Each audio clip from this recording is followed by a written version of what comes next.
Hey, good evening and welcome back. Mindset Explosion Season 3, Episode 47 for this year. And tonight I'm talking about why we need mentorship. I'm really happy I got someone's been mentoring me over the last 6 months. So I'm real pleased to let's bring Gary in. So this is Gary Das. Hello, Gary. How you doing, buddy? Yeah, I'm good, mate. You okay? I'm fantastic. Thank you for coming on tonight. Pleasure. Thanks for having me. Yeah, brilliant. I hope we're going to have a good chat. And I want to find out a little bit, because you've been mentoring me over the last, it's about 6 months, right? Yeah. 6 months since July time, I think. Yes. And you sold me in about 2 seconds of me watching you as well. That's good to know. Forgive me. You're easy to sell to. Is that what it is? No, I'm not. That's the thing. That is the thing. It normally takes me ages to warm up to people. And I don't know what the thing I went on and I watched it and thought, this guy knows some real good stuff. And I like him. So there you go. Yeah, right? Yeah. I'll pay you later. Yeah. So I'm back with you in March for branding and marketing. So I'm looking forward to that as well. But anyway, enough about me. Obviously tonight, come on as a guest to find out a bit more about yourself and why you feel mentorship's important. Obviously, for the viewers and how it's helped you, and we'll just talk about that really. Yeah. So Gary, you're doing mentorship, but that's not really your main business, is it? No. There's a few businesses behind the scenes, shall we say? Yeah. So come on, which is the main one? What started all this off, and how did you get there? Well, I suppose one thing that's most important, I suppose, is I'm the youngest of 4 children, and my dad's 40 years older than I am. So growing up, my parents went through really hard times from when I was about 6 to about 16. So I ended up doing boot fairs and markets and stuff like that with my dad on a weekend. So he's been self-employed for as long as I can remember. So from a business perspective, he was my first mentor and my first coach, the person who taught me about business and about mindset and all that kind of stuff. But I went self-employed in 2006. After college, I didn't really know what I wanted to do. Did a few temporary jobs. I went to London, was earning sort of 40, 50 grand as an 18, 19-year-old in London, doing pension review and working in offices. And when all those temporary jobs ended, I didn't really know what I wanted to do. And Dad said, well, why don't you go and work for a bank? So I went to Woolwich in Chelmsford, and the long story short is I was good at opening people. I was good at getting people from, paying in their money over to opening an account. And then from opening an account over to, they moved me up a position and then over to the financial advisor. And they said, hey, do you want to be a mortgage advisor? So in 2003, I got qualified as a mortgage advisor with Woolwich, and then just job hopped because there was never any leads anywhere until 2005. I joined a startup. And within 12 months, me, the owner, and a girl who was working there basically took it to about 100 grand a month within 12 months. So I just said to Dad, I want to go self-employed. Can I borrow 2.5 grand? Because I know how to do it. And I built a business for somebody else. And that was kind of the start of mortgage brokering.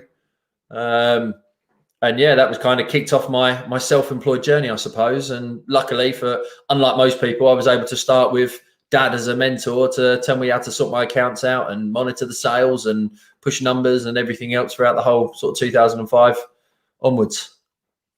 Yeah, well, and I guess that's in a way our parents are mentors anyway, right? They're part of the mentorship. I do feel, it's good that you had that.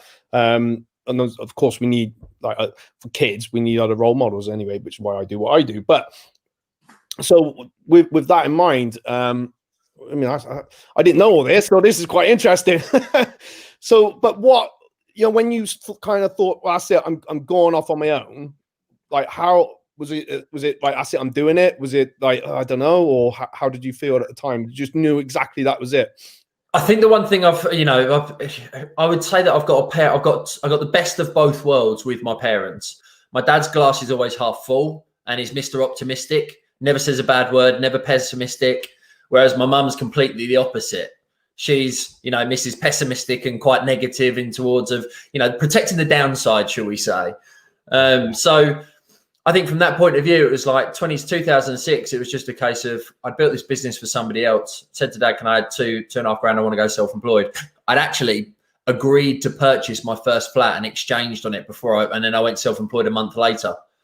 So I'd moved out of home and then just decided I was going to leave and go self-employed. Obviously, being a mortgage broker, I knew that I had to get my mortgage as an employed person before I jumped ship, knowing that that's what I was going to do.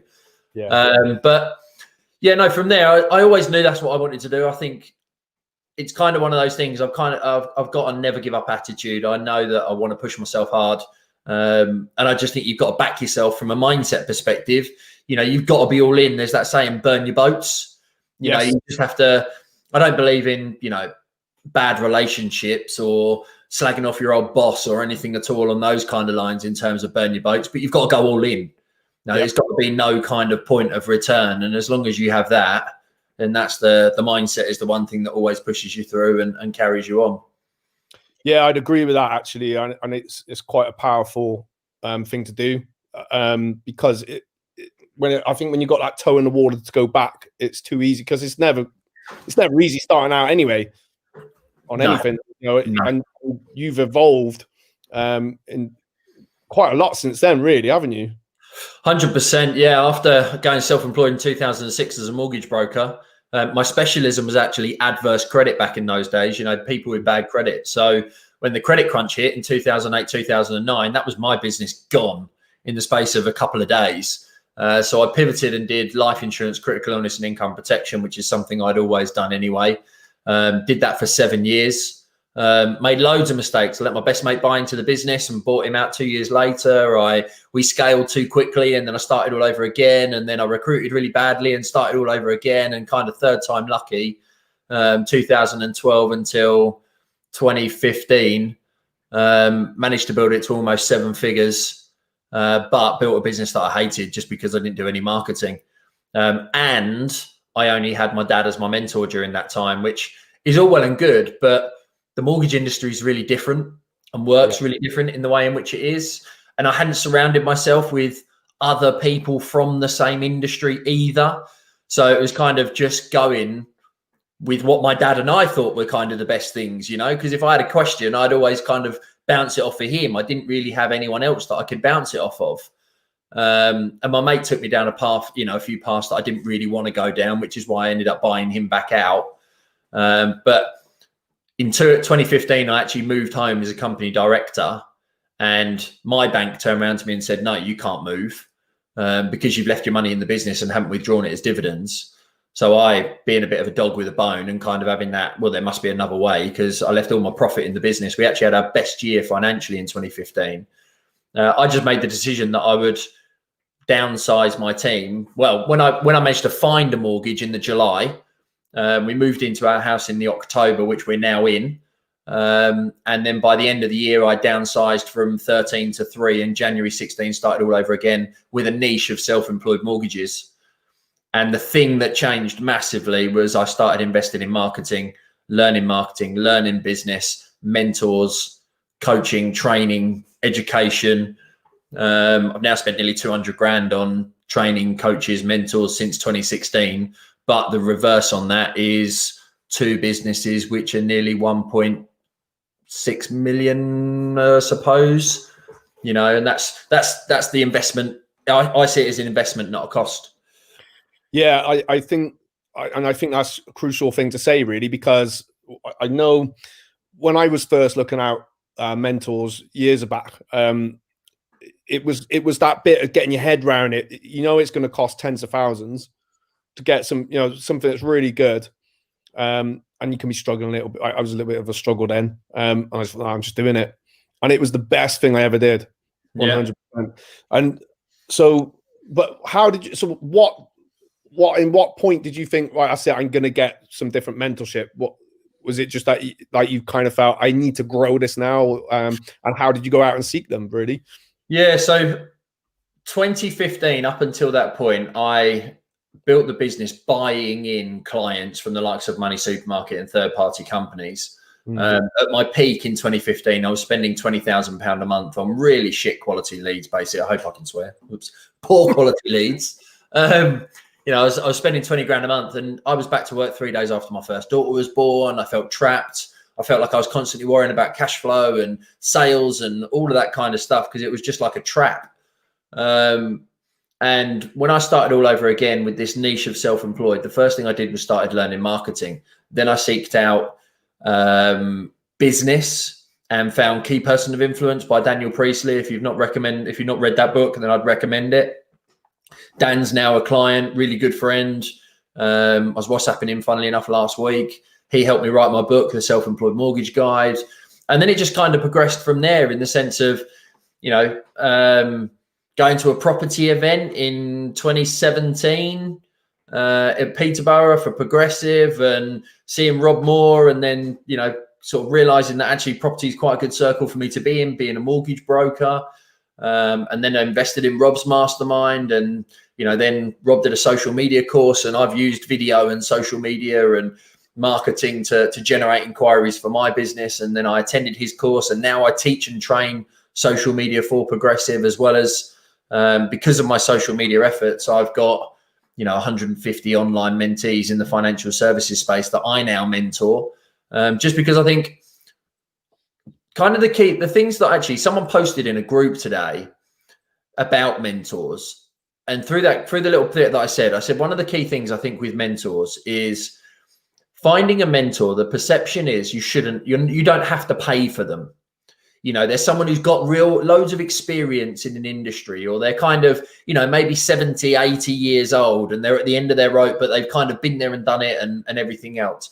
Whereas I don't think that's necessarily true. I think a mentor is somebody who has been there and done it, and maybe is still to an extent doing it. They're just maybe at 100,000 where you're at 50, or maybe they're at 500,000 where you're at 100,000, or maybe they're at 2 million and you're at 1 million. It's just someone who's further ahead than you are, but has done what you want to do. And that's kind of what I've always seeked out. So I've had mentors, in marketing. I've had mentors in sales. I've had mentors in financial services and mortgage brokering. And I think it's just about finding somebody who has done what you have done, who's, followed the yellow brick road, shall we say. I can't think of the saying. What is it? They've worn the t-shirt. It's that one. Yeah, they've walked the road. Basically, you're not. Yeah, you kind of. It makes sense, and that's kind of how I've gone through mine. I could only afford at some point like a lower tiered mentorship, and that's what I had to do. And I mean, this was a martial arts one going back. I had to go to flipping New York for it. Oh, the drama. But it was really good mentorship, and it kind of worked up the tiers. And they had, the platinum mastermind, and I absolutely loved it.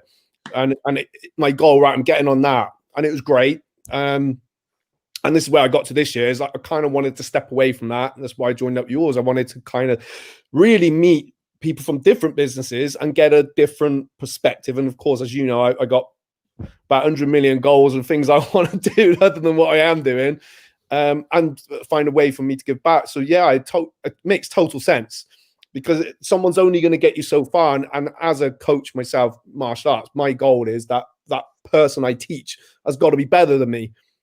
But obviously, I want to keep improving myself. Martial arts is the perfect example when it comes to anything in relation to mentoring and coaching. In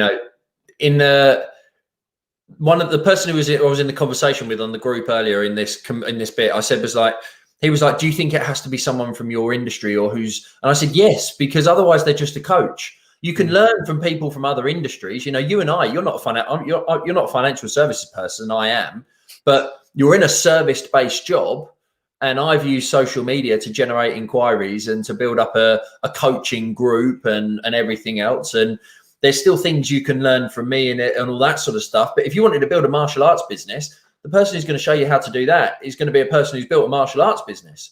But when you're learning martial arts, and don't quote me on, well, you'll know better than I will, but the actual grading, I used to do martial arts, but white belt is obviously white belt's the beginning, and then you might go yellow and then orange and then blue and then brown and black and so on and so forth. But you're learning from the person who's 1 belt ahead of you, as well as the person who's 3 belts ahead of you. And when you get to black belt, there's always someone who's been doing it longer.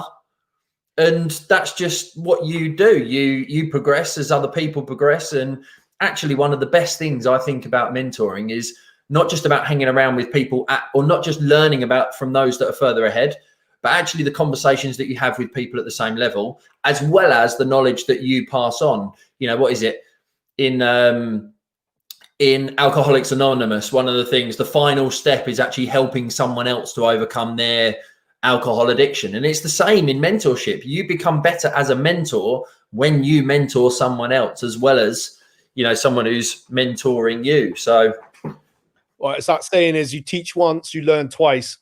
Yeah, that's it. Yeah, nice. It's so powerful. Me personally, I love the masterminds. I learn better. Either if it's like a session, you know, like we did a few months back as a seminar, I absorb that. I get loads. I know I'm not going to implement everything in one hit, because that would just be crazy for me, but it's there, and I can start building that. And with the mastermind groups, oh my gosh, they are so powerful, aren't they? Yeah, without a doubt. It's, you know, the whole idea of a mastermind is that whole thing of a collective of 10 brains is going to be better than one. And, you know, I've been on a mastermind before, for example, where you're in a room, so to speak, or on Zoom with a group of other people who are doing the same thing as you. And all the questions, like I'm number 8 out of 10, for example, because you rotate the order in which you go in. And by the time it's got to me, everybody else has already asked the questions that I was going to ask. And I'm like, I'm out now. I don't know what have I got to ask. But I used to find out I used to find out on a Thursday. I didn't always have a question. I knew if I stuck it out, something would come up. And every time, and sometimes it might be that last few minutes of sitting on the mastermind with you, and someone's asked a question, then I get a question. That's released something else. I think, it's so powerful. Yeah. Sorry. There as well is really important from the point of view. Like, I've just had a mentor. So I've got my online business now. I've got 150 online mentees. I've got an online training portal with 370 odd videos, and we're now putting in a second level and a third level. So I've got my Pro Academy, we've got the Pro Elite, and we've got Pro VIP. And the Elite is kind of for anyone who's between around about 300,000 to, you know, $1 million. And I've just actually sat down with somebody over the last 3 months, and we've done an online launch for one of my lead generation courses. But the most of the thing in terms of what we did during that 3 months was actually a lot of structure and a lot of systemization and a lot of implementation that actually I'm not going to see the financial benefit for until realistically the end of next year. But having done that preparation now and had the mentorship from somebody who's already got a £2 million online business, you know, we've mapped out the steps that I've got to basically go through, that I can easily achieve it next year now. But it's an investment now to get the reward over the course of the next 12 months. It's not, so many people kind of look at mentorship as, you know, a bit like Facebook ads. You put £1 in and you're immediately going to get £5 back. It doesn't work in that way, because it's like nutrition or weight training, you'd have to do the things every single day in order to lose the pound or to put the pound on over a period of time. You don't suddenly go to the gym once and you're a massive bodybuilder. You know, it's like, it just doesn't happen in that way. And business mentorship, social media marketing, sales mentorship, it can sometimes take a period of time to get a result. But like you say, it's taking in the knowledge during that time, and actually you don't implement it all there and then, but you have a structure and a map to move forward with. Yeah, and also I'll use martial arts as a reference, because you watch a move get done, then you have a go at doing it, but you're always going to pick up little bad habits. I'm forever, you know, keep your guard up. Yeah. But if we took that out, it'd be the same for anything. And even, you know, everything I've been doing with you over the last 6 months, I'm still not there, but I've learned so much, and I'm implementing as much as I can. And I know even my head is like churning over. And if I stop, that's why I didn't want to stop, because I needed that bit more, which is, you know, why I'm doing the brand and the marketing with you, because I'll learn more from there, and it keeps me accountable. And, you know, there's going to be a bunch of others on there which I'll learn from as well. And I think it's so beneficial, really. But like you said, it's thinking long term and not having that. And I've seen it when I've been on courses, and there's always, and sadly, sometimes there's always someone on a course or a thing, and they're asking the same question week in, week out. I kind of want to shake them. So it's better for me on Zoom. I can't physically touch them.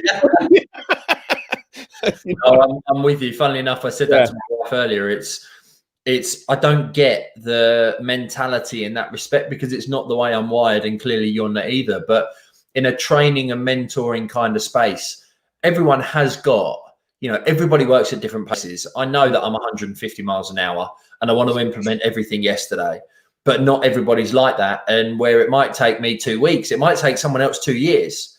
They know they've got to do it. They just aren't as quick to adjust. And it's kind of a hard thing to get used to as a mentor, because as a mentor, you want everybody to get results, but you have to let people do it in their own time. And I think that's equally why it's really important, particularly if you're going to do, say, one-to-one mentorship, that you only work with the right people. And actually, I said to someone last week, I'm launching my coaching going into next year for business growth. And I just said to someone last week, I don't think we're a good fit, because you're not gonna, I'm gonna get frustrated with the fact of you not doing and doing and doing. Whereas you probably need someone who needs maybe give you a little bit more of a hug, and I'll walk you through the process, but I'm holding your hand and fucking running. I'm not, I'm not just little step. Let's get it done. I'm going to give you something. Go and get it done. Don't mess around and say, oh, the kids, the wife. We've all got those excuses. Get up an hour earlier. Go to bed an hour later. Let's just get these things sorted and move on. But I think you've done them more of a service by saying that, because it just, if you're going to get frustrated, they get frustrated. It's not the results that they want. I think that's the, gone are the days of just, well, let's just work with everyone. It doesn't work that way, does it? No, you have to be strict with your own time, and it takes practice. Like the first client I ever had, we weren't a great fit. And it was kind of that reason that I'm quite fast and he was naturally quite slow, and he was looking to me to kind of speed him up. But you can't change somebody, and it has to be really important that you are congruent with somebody. And it's like, my kind of process now of working with somebody is a lot longer, and it's easier in a mastermind, because when you're working one-to-one, it literally is one-to-one. So it's got to be a great relationship. It's almost like you become real close friends with these people.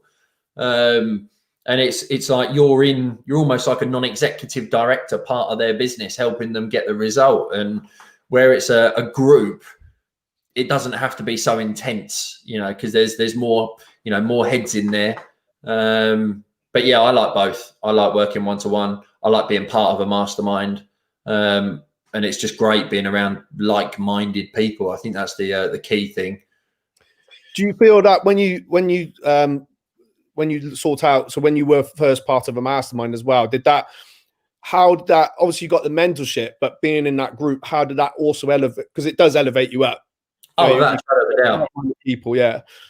So it's like the first business course I did, Key Person of Influence. They put us in, there was 50 people in a room, and they had 10 tables of 5. And the 2 other guys on our table, they were nice and everything, but they just weren't the same as Joy, Emma, and I. And like Joy and Emma, they're the same age I am, both take massive amounts of action. And we still get together at least once or twice a month on a Friday at 10 o'clock. And we still just spit about what's going on in the business, chuck around, just going, what's going on? Right.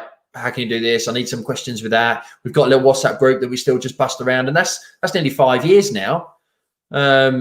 But yeah, it's great to see their growth, and they enjoy seeing mine, and we become really good friends. And I think it's just that thing of, throughout your journey, you find people that you really connect with. You find people that is for a short term. You find others that is for a long term. You find that there are people. What is it? People come into your life for a reason, a season, or a lifetime.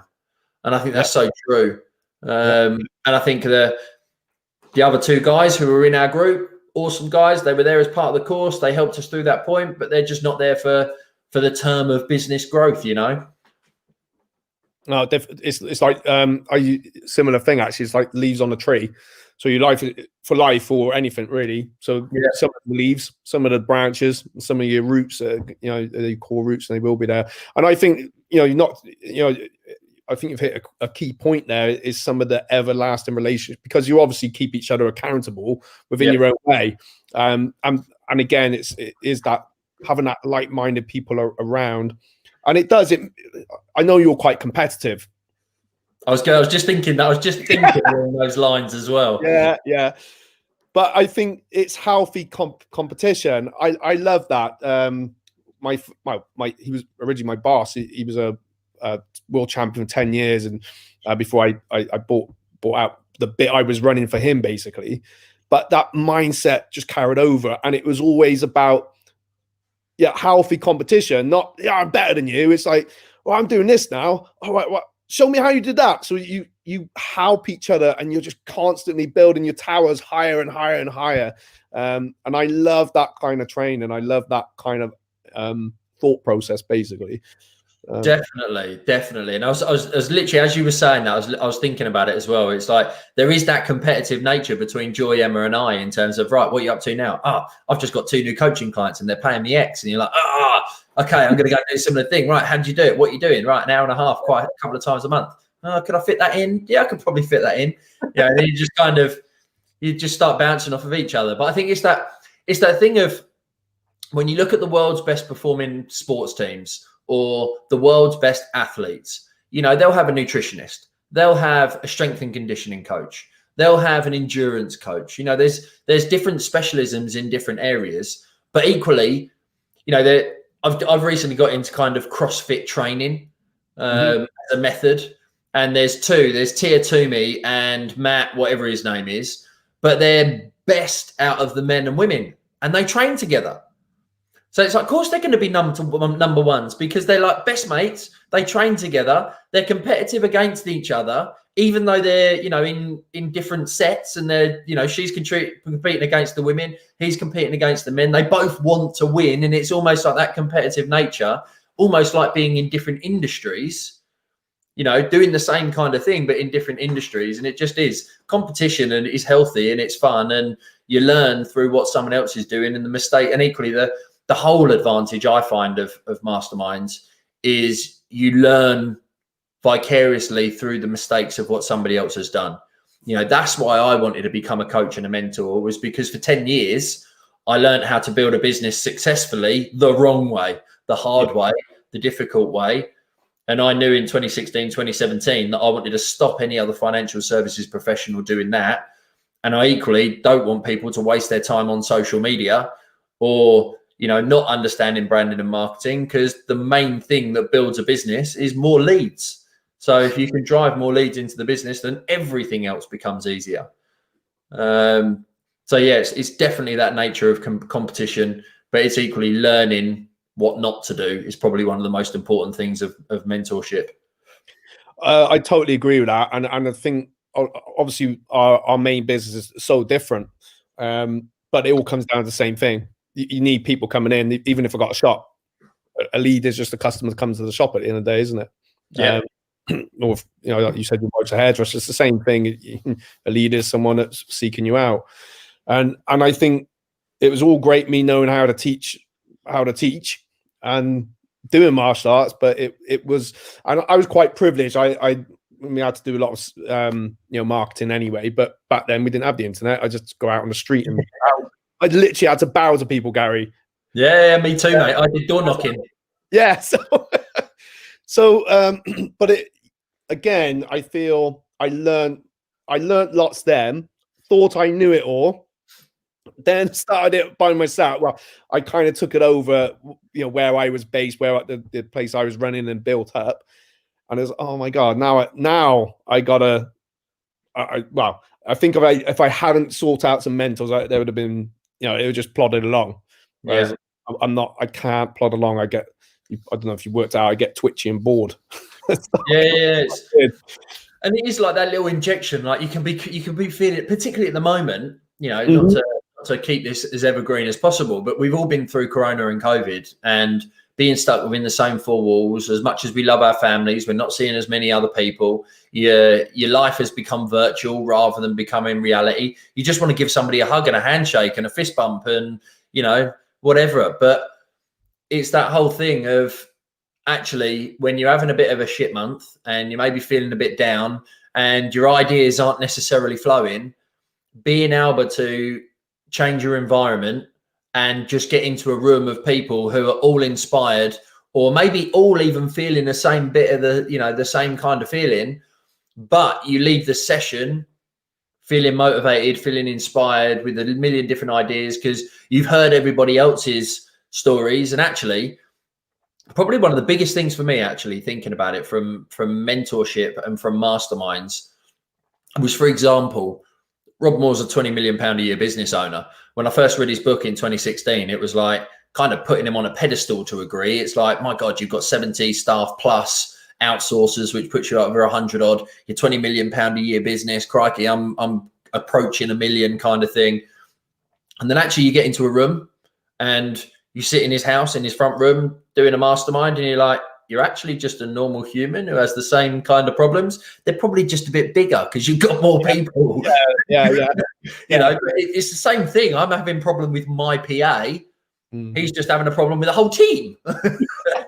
You know, you just go, well, okay, it's just relative to the stage that you are at. And I think that's probably one of the key things for life is you are where you are meant to be right now. But as you overcome and tackle those problems, the next time you face it is going to be easier. So I've had a problem recently with, funnily enough, with a coach that I worked with in the past. And I've just messaged a couple of people and said, hey, look, what would you do in this circumstance? Because I don't feel like I've got real value from it. It was probably not the best investment I've made.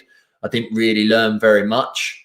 And, you know, all of them came back and said, look, you've got to have the conversation, but just be clear on the outcome that you want.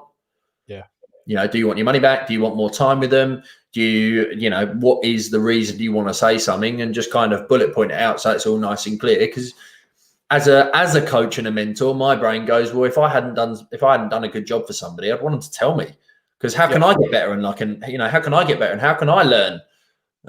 Because nobody's perfect and everybody's still learning. And, you know, you only get better through negative feedback, really, not through positive. Yeah. And sometimes it kind of might go back to what you said earlier, and it just wasn't the right relationship. Yeah. So, yeah, without a doubt. Yeah. So from you, did you figure you would end up coaching yourself? Yeah, I think when I downsized the team in 2015 and I found my self-employed niche and I started all over again, my main thing was to start doing social media and start utilizing that. I started posting once a day in January 2016. By the June, I was doing video. By the November 16, I was doing live video. And by the time I got sort of to 17, I literally did 9 till 9 through 2016. Because I was relearning the industry and I wanted to maintain my same standard of income, because we just moved into this house and everything else. We had the life. So it was like I had to, more than anything else, which, you know, downsizing from nearly a £750,000 business to a kind of a £250,000, £300,000 business. It was like, Christ, I need to go gung ho here because the expenses were still higher. And I think in 2017, once I was able to take my foot off the gas a little bit and I'd worked a bit on systems and processes and relieved myself of so much stress and sort of time, and got some time back into my life through systems and processes and improved marketing because the leads were coming in much easier. I didn't need to work as hard to generate them. I had a coaching session, funnily enough, with a guy called Andrew Priestley, who's Daniel Priestley's dad, as part of the course that I was on. And it was just one of those things of, you know, as a coach kind of does, what's your ideal life look like? What's one of the things that you want to be doing? You know, how could you help others? And kind of through that conversation, it was like, well, actually, one of the things that's really passionate is I don't want people to make the same mistakes that I did for 10 years.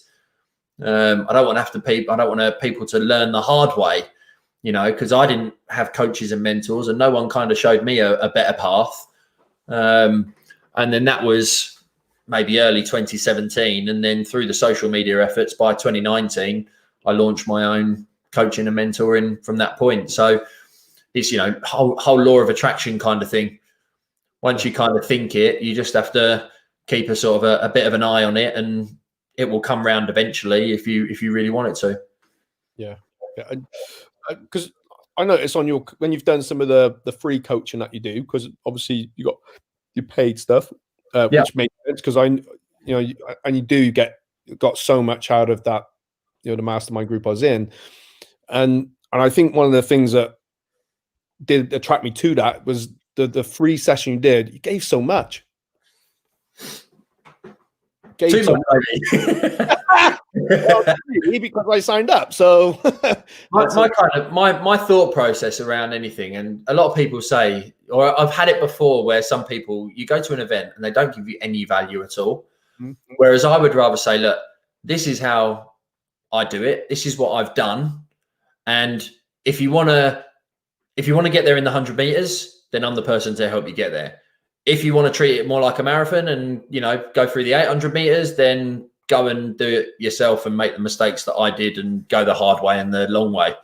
And it's kind of one of those things of, it's going to happen anyway. I'm going to be doing it. When you kind of face the facts that realistically 5% of people will actually end up signing up or going ahead with you. And even in some of the property training stuff, there's only 5% of people who are in the room that actually end up going, putting what they learn into action. So I find that really hard to believe, and I hate it because I want everybody to do really, really well. And I think everybody can achieve more. But you have to kind of accept that you can lead a horse to water, but you can't make it drink. I can relate to that, Gary, especially when I see potential in a lot of people. And don't get me wrong, I'm not Mr. Of course, I'm not Mr. Perfect. I got loads of, and there's things that I'm thinking, right, I've got to do that, I got to get this done. But when I see that potential, oh, come on, I just want to shake them. But I like that the method that you do, but the thing is, it's like, again, if I use martial arts analogy, you wouldn't go to a lesson, learn how to do some basic moves, and that's it. Thanks, mate. I got it now. I can defend myself. You need, so it's nothing. I think it's great. You give so much out, but the point is, you need to stay. You need to, you need me to tell you that you need to just work on that bit a little bit more. I think the analogy I use is it's like giving somebody all the ingredients to a cake and a recipe. Yeah. But actually, do you want me to bake the cake with you? Because I've done it before. It's that kind of thing. Totally. So, and Gordon Ramsay did not learn to cook from a recipe book either, did he?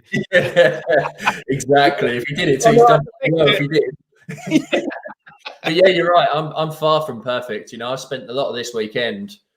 I said to you kind of before this, I just really wanted to go to my parents today, just to get out of the house and change the environment and do something different. And my wife's had a bit of feeling like she's can't taste anything and a bit of a tight chest. And she went and had a test this morning for COVID. And we just said, right, well, because she's a hairdresser, she doesn't want to take any risks. So it's better to be safe than sorry. But it's like, I've almost felt a little bit of today being down in the dumps and a bit worries me. And, I'll wake up tomorrow and have a workout and be over it. And today I've probably eaten, I said to you, I've eaten 27 Hotel Chocolat chocolates because they arrived yesterday. I'm definitely an emotional eater, but like I said, I still go through the same troubles and the trials and the tribulations. The thing is being able to snap yourself out of it and not let it go into next week. Yeah, everybody still has an emotional roller coaster, and some days you can't be bothered to go on social media and you can't be bothered to do a story, and you just want to stay in bed all day long. But it's doing what you need to, even when you don't want to, that gets you the result. And how can you? I feel in myself, I wouldn't be congruent if I didn't push myself to do the things that I need to, even when I don't want to, and tell other people to do that if I wasn't getting shit done myself. Yeah. And it's kind of, that's the other advantage of having mentors and having mentees, is you almost feel guilty saying, oh, I'm telling that person to go and do that, but I can't do it myself. That's not right. So it pushes you in that sense, as well as your mentors pulling you. So yeah, it's good fun. So it's a win-win situation. They grow, you grow.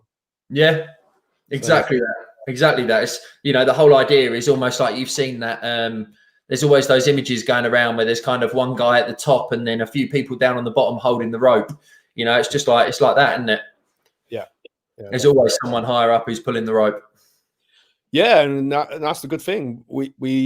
So any people coming into a pro academy, it's not like you stop learning. It's not like you're saying I can only get you here. You can get them there, but by the time they get there, you're already up a bit here again. Oh, now I can get you to here. So I think it's a great thing to be in. Or obviously people got a choice, they can just stay there. Yeah. That's the thing. It's you know, one of my ethos is a fun and profitable lifestyle business. Yeah. I think anybody who is just one person has effectively created himself another job. Yeah. If you get a PA, then you know you're going to give yourself some freedom and autonomy that way. But if you can have a team of 4, it doesn't mean you need to employ 4. But if you can have somebody, if you can have a full-time PA, if you could have someone, maybe in a mortgage sense, actually you can have 2 PAs because there's so much bloody administration with it. But you can have an admin person, you can have a salesperson, you can have a marketing person. You know, your marketing person doesn't have to be full-time. Your salesperson potentially, depending on your industry, doesn't have to be full-time. But if you could have a team of 4, you've got a great little business that will do 300,000-400,000. That you can live a really nice life off of the back of that.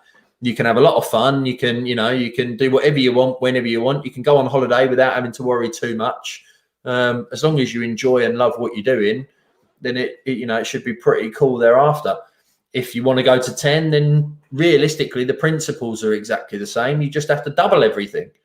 It's only when you start going past that point, which is the point that I'm now approaching, that I think it gets a lot different. You need to rebrand, you need new systems, you need new processes, you need more people, which means you need a layer of management.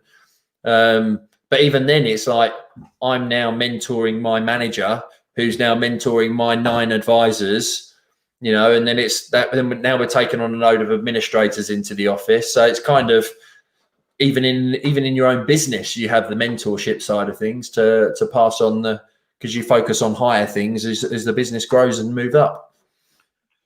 Makes total sense.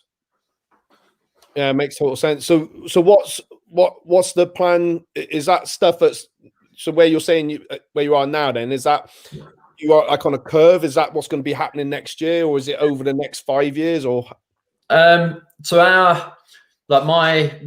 year we were 2 in my brokerage. We were 2 advisors, a marketing person, and 2 administrators. We're now 9 advisors, an ops manager, 3 administrators, and we're about to take on another 3.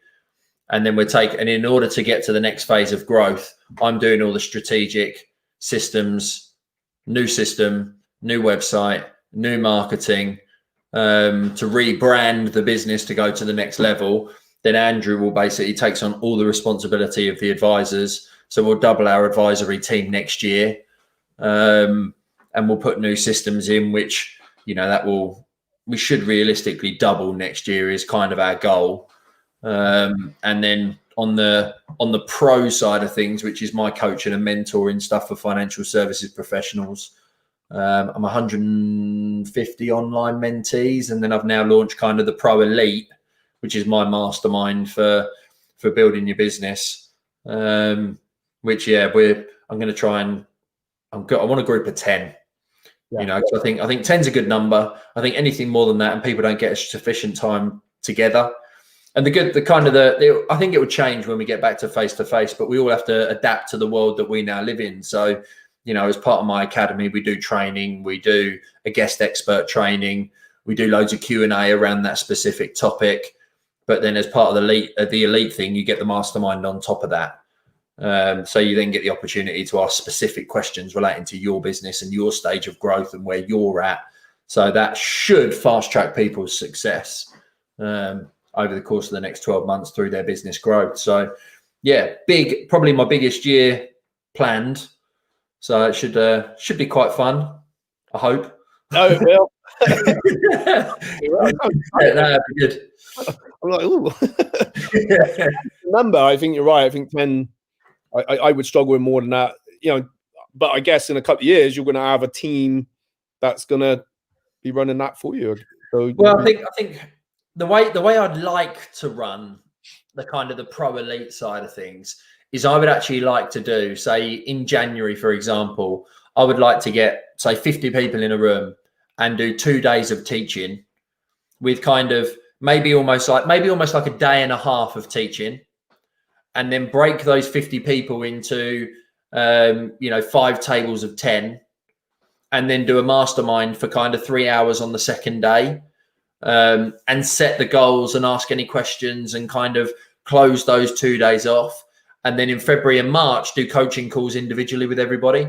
because I actually think one of the, from running my mastermind this year for financial services professionals, I actually think one of the great things is if you can get an element of teach, an element of group, and an element of one-to-one, it's like super fast track then, because you're getting the group stuff, which gives you the ability to hear from other people. Yeah. But then a little bit of a month later, something might have cropped up that's really specific to your business, but you're implementing so much that you just need that little bit of care and love and attention. So I think that would be the model that I'd really like to run with. I haven't seen it done anywhere else yet. There isn't really anyone else doing it in my industry, and I haven't been to anything that runs in that way. But sometimes, I suppose the advantage, like in masterminds that I'm part of, is you have the group thing once a month, but then you get the ability to WhatsApp somebody and just ask a question or something like that. But actually, I'd quite like to just sit down for 15, 20 minutes or 30 minutes and just slug it out back and forth a bit like a tennis match, and then go, right, cool, now I'm off now. I'm happy. I've got it all out of my head. Yeah, I like that. Yeah, it's really valid. I mean, the one previously when I was going over to the States, but we could only go about, I think there's 2 or 3 you could do in a year, and then the rest was like done on Siri talking. Siri getting involved. All right. Yeah, but it'd be like 2 or 3 days of learning. Yeah. Over there, and it was almost always better in person. Yeah. Always, and you do little breakaways. I was right. I like that one. We had Grant Cardone was there, and Gary V was once as well. It was a nice. Good one. Yeah, it was the traveling. Yeah. That's the thing, yeah, and I think I was the only English guy there, so everyone was collaborating. I was like, well, all right, I'll just sit here, shall I? I learned so much. Yeah. I'd like to break America if I can. Yeah, they would love the accent. Yeah, I think there's a big mortgage and insurance market over there, and it's only the process that will be slightly different. But vision, marketing, I've got a 6-step formula that I use within my Pro Academy, and it really applies to any business owner who wants to build a business. But vision, marketing, sales, people, recruitment, business model, it's exactly the same. It's just a process part that's slightly adapted, but I'm somebody who loves a process, and I can structure anything. So once I understand how that industry works or whatever, then I'm pretty confident I can help improve it in some way, shape or form. You definitely can, because everything I've got has helped. I couldn't think of one thing that I know it is about social media, but all the same, with a lot of the other stuff you did, it's not that much different, other than it's a different business. That's it. There's a different team, and there's a different process maybe within, but the other bits are the same. How we deal with our clients is still the same, and that's a relationship as well. And again, having a system is so important. Yeah. So with your Pro Academy, is that's for finance? Yeah, so it's my niche. Like, I've always been a big fan of a niche. That's what changed everything for me in 2006 or 2016. Sorry. So it was actually, thinking about it, I've never realised that.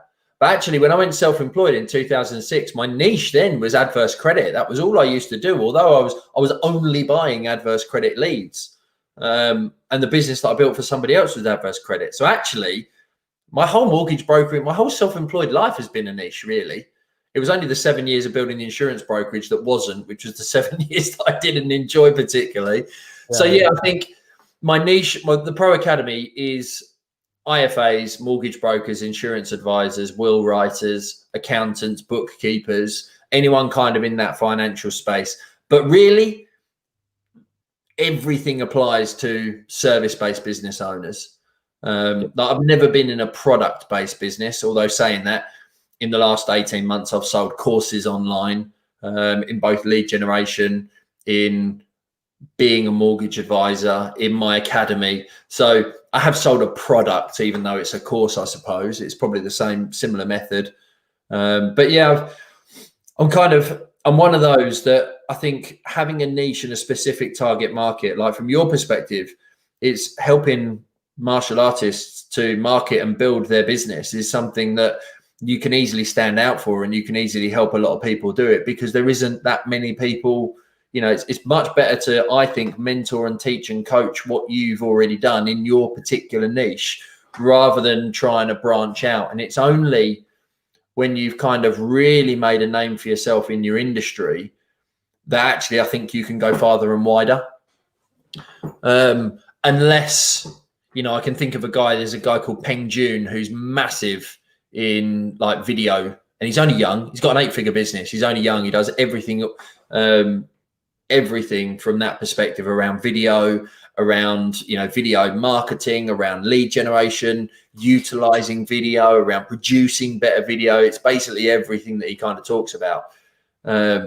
But he's got a niche which is actually his origin. Peng Joon, he is Chinese. He's got, whenever I look at any of his stuff, the audience, they're always of the same. And there's a percentage I'm sure that isn't, and I follow his stuff, so I'm not. Yeah. But generally, I think its industry is always a good thing to stick with going forward. Yeah, it does make sense. And this was like I was looking at Russell Brunson's book. He talks about a niche within a niche, basically, isn't it? Yeah. We're saying, we help self-employed business owners to buy and invest in property within my brokerage. But actually, the niche within the niche is its limited company business owners. With 2 years trading, you can kind of double down and sharpen your message to a person. But I think Russell Brunson, no, it's not Russell Brunson. Brendan Bashard is somebody who I've really got into from a coaching perspective. And he says about creating a product which is vanilla, but then actually changing the marketing. So the interior of the shop is exactly the same, but the shop front is different. Right. Okay. Yeah. You change the shop front to match martial arts or mortgages or insurance or accountancy or whatever, but the product is exactly the same. And that might be something that I do in the future. But, with my Pro Academy, it's only ever been mortgage brokers that have been in there. So we've now got, out of my 150, we've now got 20 financial advisors. So more of the content that I'm producing is starting to be a bit more generalist. But it's going to be a while before we're able to step out of the financial space. I'm not saying I wouldn't coach somebody outside of it, but it's always good to help somebody and do exactly what you've done. Otherwise, you become a coach rather than a mentor, I think. Yeah, and I guess going back to where you're thinking about America, that's probably going to be quite big over there, I would have thought. Yeah. State and everything else. So, just coming up to the end, Gary, I've been going in an hour, so fair play. I've seen some adverts coming up. So you've got a 5-day challenge coming up again. What's that about? So we do a 5-day challenge, which is a business growth challenge. It's basically, we walk you through over 5 days, how to work out a simple formula for business growth. And then over the course of the next 4 days, it's more focused around the lead generation part of business growth. So it's about identifying who your ideal customer is. It's about understanding their problems, overcoming their solutions, producing articles and content to attract them. And then the final day is actually producing that content as such. So over 5 days, we walk you through the process step by step to effectively generate more leads, but also gain clarity over your vision and your financial goals realistically. Because once you set a financial goal, everything else becomes easier, because every decision should drive you closer to your financial goal, or it doesn't. Yeah, brilliant. If you want to drop a link in the comments, by all means, of course. And when's that starting? It's actually on Evergreen. So we held it back in October. And that one at the moment is actually a test that we're running from a marketing perspective. It's all been, the videos that I've done have been taken and then put inside an online training portal. So actually anybody can go through it at any time. We're testing it to see if it makes a difference to people coming in. That's exactly what I was thinking of doing with mine. Yeah. That's right. The marketing team that I've got, and we were talking about this, is actually, if you run the Evergreen side, people aren't necessarily as engaged because it's not live and they haven't got the live Q&A in the evening, which is something I absolutely love doing. But if they've been through the challenge, if you've done your marketing right, then you've got their email address. You've also engaged with them. They're seeing more of you, that when you go and run it live again, they'll probably be more engrossed in it because they've kind of had a bit of a flavor with it. and then because it's live, you're more than likely get more sign-ups at the end is really the gist of it. Yeah, no, brilliant. Wow, sounds good, buddy. Well, I think I'm back with you in a couple of days. Is that right? Yeah, Tuesday for the 15th. I don't think I can get out who's the big guest at this thing, right? Big social media influencers coming in to do some Q&A. Wow, I'm looking forward to it. Should be good. Should be good. Well, I got another busy week. So there was the thing Rob did last Sunday. Oh yeah. I got my wallet out again. This week, just see what it's about anyway. But listen, thank you so much, Gary, and not for just coming on, for everything that you've been doing, and from me, a massive thank you. I've got so much from being coached and mentored by you, and I'm really looking forward to coming on to the next mastermind that I'll be doing with you in the new year. It's a great, you're a great coach, and he's not paying me, by the way, to say this. Fantastic coach, very empathic, and you give your heart and soul into it, and so much. So big thank you, buddy. Mate. All really right, appreciate that, and it's been a pleasure working with you, because it's good to see, you ask questions and then you go and take action on them, which is realistically all that can be asked. It's the worst thing is leaving the notes in a notebook and not putting them into action, because that just disappears. So it's good to see you utilizing and putting into action the answers that you've been given. That's all you can ask from my perspective. My notes is like a Bible. I'm like back there flicking through. All right, I'm back next week, everybody, for the final one of the year. So I'll see you next Sunday. Thank you, everyone. Cheers, Gary. Have a good night. Thanks for having me. Love. Bye-bye.